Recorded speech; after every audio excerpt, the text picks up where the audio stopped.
خوش نصیب ہیں یہاں پر بیٹھے ہوئے وہ لوگ، رات کے 12 بج رہے ہیں، ممبئی جیسے شہر میں نوجوانوں کی آج رات تو اکثر دیکھی جاتی ہے سیر سپاٹے میں، گل کپاٹے میں گزر رہی ہوتی. بہت سارے لوگوں نے تو آج کی رات کو بائک رائڈنگ کی رات بنا لیا ہے. کتنے حادثے ہوئے، کیا کیا چیزیں ہوتی رہتی، لیکن قربان جاؤ رب ذوالجلال کی اس رحمت کاملہ پر ان ہزاروں اور لاکھوں میں سے اٹھا کر کے مولا نے تمہیں اپنے گھر میں بٹھایا. اور یہ حدیث پاک میں اللہ کے رسول صلی اللہ علیہ وسلم ارشاد فرماتے ہیں جب رب تبارک و تعالیٰ کسی تو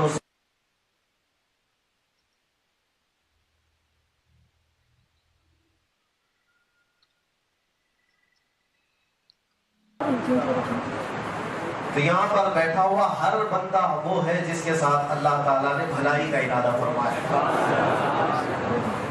اب یہ سوچ کر کے اٹھو کہ ہمارے بن مانگے اللہ تعالیٰ نے اپنے گھر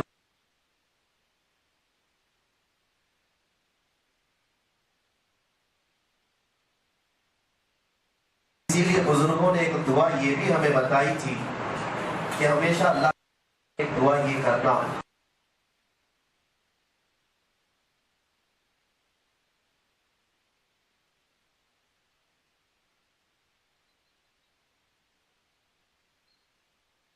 السلام یہ تمنا کرتے تھے کہ کاش ہم آخری نبی محمد رسول اللہ صلی اللہ علیہ وسلم کی امت میں پیدا کیے جاتے، جبکہ وہ نبی ہیں اور نبی ہو کر ان کی تمنا تھی کہ اس امت میں پیدا ہو. لیکن تم اللہ کی بارگاہ میں ہمیشہ یہ عرض کرنا کہ مولا میں نے تو مانگا نہیں تھا، بن مانگے تو نے مجھے اپنے نبی کی امت میں پیدا کیا. ہمیں سے کس نے دعا کی؟ کون دعا کر کے اس امت میں آیا؟ کسی نے نہیں. یہ تو ہماری قسمتوں میں لکھا ہوا تھا، ہماری روحوں پر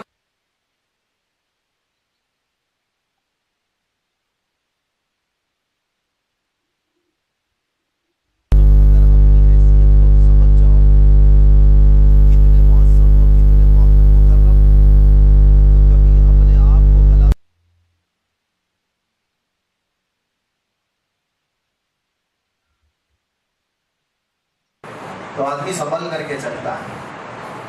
میں اکثر ایک مثال دیا کرتا ہوں. میں اگر اپنا پہنا ہوا یا عمامہ کسی کو دے دوں، کسی میرے عزیز شاگرد کو یا کسی ملنے والے محب کو، اور کہوں کہ اس کو سنبھال کر کے رکھنا، آپ مجھ سے بہت محبت کرتے ہیں.